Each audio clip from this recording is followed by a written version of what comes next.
The Welsh Government has announced that vaccine passports will be required in order to attend major sporting events. That means that anyone over the age of 18 will be required to have one of these passports or a negative test in order to attend the games.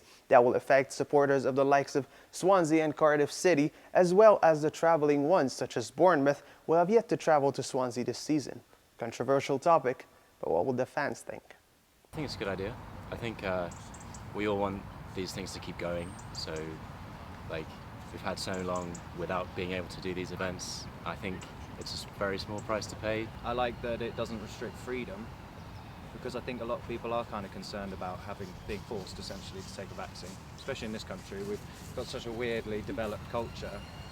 I think it's a good idea personally. Like, I know they do it in France at the moment, and I think as much as some people are annoyed about it, I think it does help with restricting COVID. Like, there's going to be less of it, I think, if we prove that we've either been vaccinated or had a test. I think it might stop spreading it. Mixed feelings from the supporters. We also spoke to people inside the game who disagree on the matter. From my point of view, I've got no issue with it.